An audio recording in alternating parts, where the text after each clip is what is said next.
दोस्तों, मेरा नाम गोदराज है और पेशे से मैं एक ट्रक ड्राइवर हूं। इसके साथ ही मैं आपको बता दूं कि मैं राजस्थान के सीकर जिले से रूपपुरा गांव का रहने वाला हूं। दोस्तों, हमारे गांव में आरा मशीन बहुत ज्यादा है जहां पर पेड़ों की कटाई का काम होता है। मेरे पिताजी भी पहले आरा मशीन पर पेड़ काटने का ही काम किया करते थे और अब मैं थोड़ा पढ़ा लिखा हूं तो मैंने ट्रक ड्राइविंग का काम अपना लिया। दोस्तों, ये घटना उन दिनों की है जब मैं राजस्थान से हरियाणा में माल की डिलीवरी करने का काम किया करता था। क्योंकि मेरे गांव में आरा मशीन ज्यादा थी तो मुझे मेरे गांव में ही काम मिल गया था और मैं मेरे गांव की आरा मशीन से ही लकड़ियां भरकर हरियाणा में पहुंचने का काम किया करता था। और अक्सर मैं माल की डिलीवरी शाम के समय ही लेकर निकलता था और फिर दूसरे दिन शाम तक मुझे जहां भी माल पहुंचाना होता था मैं वहां माल पहुंचा देता था। और उस दिन भी मैं ठीक हमेशा की तरह ही शाम के वक्त मेरे माल की डिलीवरी लेकर निकला था। अब मुझे सफर करते हुए काफी टाइम हो चुका था। धीरे धीरे शाम के ढलने के बाद रात हो रही थी, इसलिए मैंने सोचा कि कोई अच्छा सा ढाबा देखकर कहीं पर खाना खाया जाए। और यही सोचकर कुछ दूर आगे चलने के बाद मुझे हाईवे के बगल में ही एक ढाबा नजर आता है। ढाबे को देखकर मैंने ट्रक की रफ्तार को थोड़ा धीमे किया। दूर से दिखने में वह ढाबा काफी ठीक ठाक लग रहा था, इसलिए मैंने उसी ढाबे पर खाना खाने का मन बना लिया और अपने ट्रक को उस ढाबे की पार्किंग में ले जाकर पार्क कर दिया। लेकिन इसके बाद जैसे ही मैं ट्रक से उतरा और जब मैंने चारों तरफ नजर घुमाकर देखा तो मैंने देखा कि उसे ढाबे पर कुछ ज्यादा चहल पहल नहीं थी। खैर, मैंने सोचा कि मुझे तो सिर्फ खाना खाना है और यही सोचकर जब मैं अंदर गया तो मैंने देखा कि मेरे से पहले वहां पर कुछ और भी ट्रक ड्राइवर खाना खा रहे थे। उन लोगों से थोड़ी बहुत बातचीत और हंसी मजाक करने के बाद मुझे भी जो खाना था मैंने वह ढाबे वाले को ऑर्डर कर दिया। कुछ ही देर बाद ढाबे वाला मेरा खाना लेकर आ गया और इसके बाद मैंने खाना खाना शुरू किया। अभी मैं खाना खा ही रहा था कि तभी मेरी नजर अचानक खाना खाते वक्त उस ढाबे के बाहर खड़े एक छोटे बच्चे पर गई। वह बच्चा बड़ी मासूम नजरों से मेरी ओर देख रहा था। तभी मैं उस बच्चे की तरफ से अपना ध्यान हटाते हुए फिर से खाना खाने लगा, क्योंकि मुझे लगा कि शायद यही के आसपास का कोई बच्चा होगा। लेकिन खाना खाते वक्त एक बार फिर से मेरी नजर उस बच्चे की तरफ गई और वह बच्चा अब भी मुझे एकटक देखे जा रहा था। इस बार जब मैंने उस बच्चे को गौर से देखा तो मुझे मालूम हुआ कि उस बच्चे ने शायद कोई स्कूल ड्रेस पहन रखी है और उसके कंधों पर पीछे की तरफ बैग भी लटका हुआ है। दिखने में वो बच्चा काफी मासूम लग रहा था। तभी मुझे लगा कि शायद उस बच्चे को भूख लगी होगी और मैंने एक बार उसके पास जाकर उससे पूछना चाहा।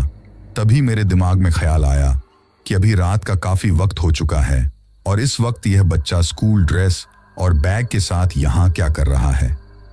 यही सोचने के साथ मेरे मन में एक शंका और उत्पन्न हो गई कि कहीं यह बच्चा स्कूल से आते वक्त अपना रास्ता तो नहीं भटक गया और शायद यह अपने घर वालों की तलाश में इधर से उधर भटक रहा हो और कहीं ना कहीं इसके घर वाले भी इसे ढूंढ ही रहे होंगे। ये सब सोचने के बाद उस बच्चे के लिए मेरे मन में काफी चिंता हो गई और साथ ही साथ उसका चेहरा भी इतना मासूम था कि किसी भी व्यक्ति को उसके ऊपर तरस आ जाए। इसीलिए मैं अपना खाना बीच में ही छोड़कर उठा और उस बच्चे के पास जाकर उससे उसका नाम पूछा और वो इस वक्त यहाँ पर अकेला क्या कर रहा है यह भी उसे जानने की कोशिश की। और तभी जो मैं पहले सोच रहा था वही जवाब उस बच्चे ने दिया। उसने मुझसे कहा कि वह स्कूल से आते वक्त अपने दोस्तों से बिछड़ गया है और अब उसके घर जाने में उसकी कोई भी मदद नहीं कर रहा है। यही बोलकर वह बच्चा थोड़ा मायूस हो गया, जिसके बाद मुझे उसके ऊपर काफी तरस आया और उसके लिए बुरा भी लगा।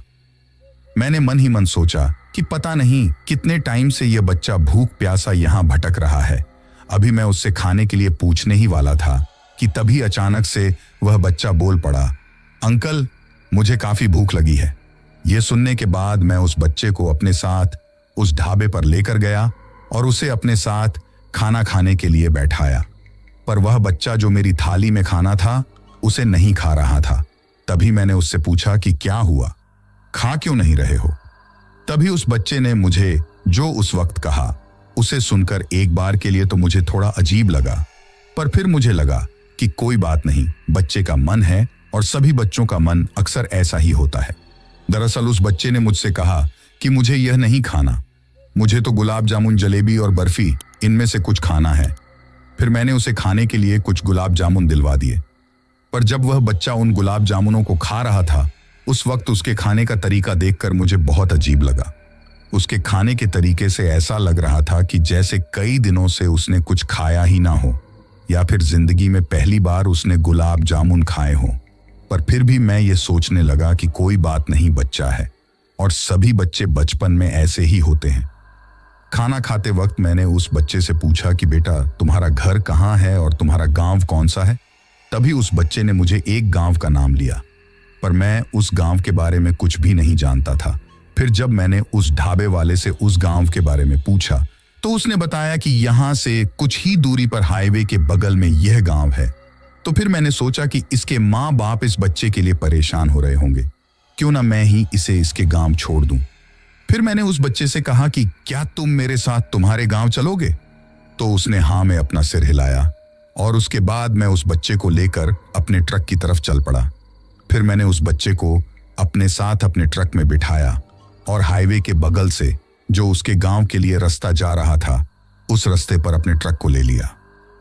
अब तकरीबन रात के 10:30 बज चुके थे और मैं उस अनजान रास्ते पर उस अनजान बच्चे के साथ अपने ट्रक को लेकर जा रहा था। अब मैं ट्रक को लेकर उस रास्ते पर काफी दूर आ चुका था, लेकिन अभी तक भी मुझे उस रास्ते पर कोई भी गांव नजर नहीं आ रहा था। इसीलिए मैंने उस बच्चे से पूछा कि बेटा, और कितनी दूर है तुम्हारा गांव।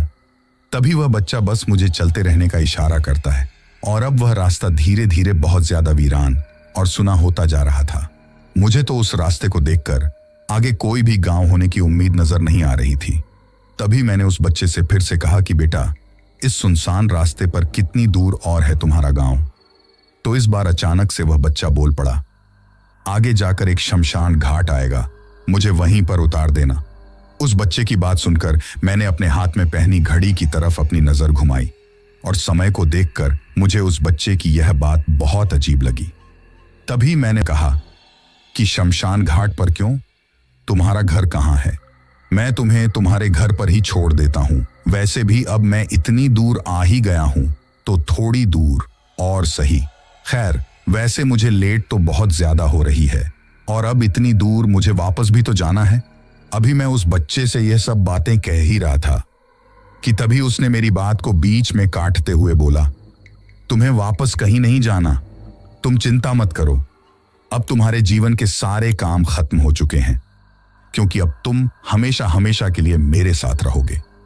यह बोलकर वह बच्चा मेरी तरफ देखकर एक अजीब तरीके से मुस्कुराने लगा। इसी के साथ मैं थोड़ा डर गया, लेकिन उसकी बातों और उसकी मुस्कुराहट से ज्यादा मेरे डरने की वजह कुछ और ही थी। अभी तक वह बच्चा जो कुछ भी बातें मेरे से कर रहा था, तो उसकी बातों को सुनकर ऐसा लग रहा था कि यह कोई आम बच्चा ही है। लेकिन इस बार उसने जब अपना बोलने के लिए मुंह खोला तो मुझे एहसास हुआ कि यह कोई आम बच्चा नहीं है, क्योंकि इस बार जब वह बोला तो बोलते वक्त उसकी बच्चों की जैसी आवाज नहीं थी, बल्कि वह बहुत भारी आवाज में बोल रहा था, जैसे कोई बड़ा आदमी बोल रहा हो। अभी मैं बस डर के मारे एक तक उस बच्चे को देखे जा रहा था कि तभी अजीब सी मुस्कुराहट के साथ उस बच्चे के मुंह से साइड के 2 दांत अपने आप ही होंठों से बाहर निकलने लगे और उसका चेहरा भी धीरे धीरे बदलने लगा। एक वक्त के बाद उसका चेहरा ऐसा हो गया था जैसा किसी भयंकर एक्सीडेंट में पीसने के बाद किसी का हो जाता है। यह सब देखकर मेरे हाथ पांव पूरी तरीके से फूल चुके थे। अब मेरे समझ में आ चुका था कि यह कोई बच्चा नहीं बल्कि कोई जिन्न पिशाच है और आज मैं इसके चंगुल में बुरी तरीके से फंस चुका हूं। अब मुझे मेरे बचने की कोई भी उम्मीद नजर नहीं आ रही थी। तभी मैंने ट्रक को रोककर वहां से भागने की सोची। अभी मैं भागने के बारे में सोच ही रहा था कि तभी वह जो बच्चे के रूप में हैवान था, वह मुझसे बोलता है कि अंकल, आपने मुझे गुलाब जामुन तो खिला दिए, पर अब मुझे मांस खाना है और वह भी इंसानी मांस। उसकी यह बातें सुनकर मैं पूरा पसीने से भीग चुका था। मेरे हलक से आवाज तक नहीं निकल रही थी। अब मुझे ऐसा लग रहा था कि यह हैवान मुझे मारे या ना मारे, लेकिन कुछ ही देर में ट्रक कहीं पर ठुक जाएगी और मैं वैसे भी मारा जाऊंगा, क्योंकि अब मेरे शरीर पर कुछ भी काबू नहीं था। ना ही तो मैं अपने हाथ पैर हिला पा रहा था और ना ही मुंह से कुछ बोल पा रहा था। बस मैं मन ही मन भगवान को याद किया जा रहा था। तभी मैंने सोचा कि यह हैवान मेरे ट्रक में कैसे चढ़ सकता है, क्योंकि मैं तो मेरे ट्रक में हमेशा शंकर भगवान की मूर्ति रखता हूँ। तभी मैंने केबिन में, जहां पर मैं हमेशा मूर्ति रखता हूँ, उस तरफ नजर घुमाई तो देखा कि वहां पर मूर्ति नहीं थी। और इसी के साथ ही मुझे याद आया कि मैंने पहले ही दिन मेरे ट्रक की सर्विस करवाई थी और शायद इस दौरान सर्विस करने वाले ने मेरे ट्रक के अंदर से वह मूर्ति हटा दी थी। अब तो मैं बुरी तरीके से फंस चुका था। अभी मैं मन ही मन भगवान शिव को याद कर ही रहा था कि हे भगवान, मुझे इस मुसीबत से कैसे भी बचा ले। तभी मुझे सामने से वहां पर एक पुलिस की पीसीआर वैन दिखाई देती है और यह देखकर मैं समझ गया था कि मेरे बचने का सिर्फ यही एक मौका है। इसीलिए मैंने भगवान शिव का नाम लेकर अपने पूरे शरीर का जोर लगाया और ट्रक को रास्ते में वहीं पर सड़क के बीचों बीच घुमाकर रोक दिया। ये देखकर वह पुलिस की पीसीआर वैन भी वहीं पर रुक गई और उसमें से कुछ 3-4 पुलिस वाले नीचे उतरे। मैंने भी भगवान शिव का नाम लेकर ट्रक से नीचे छलांग लगा दी। मेरे छलांग लगाते ही उस शैतान ने मुझे पकड़ने की कोशिश की, लेकिन तब तक वो पुलिस वाले मेरे काफी करीब आ चुके थे और वो काफी ज्यादा गुस्से में थे। इसलिए जल्दी जल्दी मेरी तरफ बढ़े और मेरे पास आकर मुझसे कहने लगे कि क्यों भाई, शराब वगैरह पी रखी है क्या? ऐसे बीच रास्ते में गाड़ी कौन रोकता है, वह भी इस तरह से। तभी मैंने उन पुलिस वालों से कहा कि साहब, मुझे इस शैतान से बचा लीजिए। उन पुलिस वालों ने बड़े ही आश्चर्य के साथ मेरी तरफ देखा और मुझसे कहा, किस शैतान की बात कर रहे हो? तभी मैंने उनसे कहा कि वही साहब जो ट्रक में केबिन में बैठा है। तभी पुलिस वालों ने ट्रक के केबिन की तरफ देखकर कहा कि केबिन में तो कोई भी नहीं है। तभी मैंने डर के मारे थरथराते हुए उन पुलिस वालों से कहा कि साहब, आप ठीक से देखिए, वो इसी के केबिन में बैठा है और मुझे जान से मारना चाहता है। लेकिन फिर भी पुलिस वालों ने वही जवाब दिया कि केबिन में कोई भी नहीं है। फिर मैंने शुरू से लेकर अंत तक जो भी घटना मेरे साथ हुई, वह सारी घटना उन पुलिस वालों को बताई। तभी उन पुलिस वालों में एक थोड़ी ज्यादा उम्र के पुलिस वाले अंकल थे। उन्होंने मुझसे कहा कि मैं तुम्हारी बात समझ गया और मैं तुम्हारी बात से सहमत भी हूं। आज से कुछ साल पहले एक ट्रक वाले ने एक स्कूल के बच्चे को सड़क पर चलते वक्त टक्कर मारकर कुचल दिया था और तभी से उस बच्चे की आत्मा उस रास्ते से गुजरने वाले कई ट्रक वालों को परेशान करती है। आज तो तुम्हारा नसीब अच्छा था जो तुम बच गए, वरना कई ट्रक ड्राइवरों की तो लाश भी नहीं मिलती। और जिनका नसीब तुम्हारी तरह अच्छा होता है और जो बच जाते हैं, वो बचने के बाद बिल्कुल तुम्हारी तरह की कहानी हमको सुनाते हैं।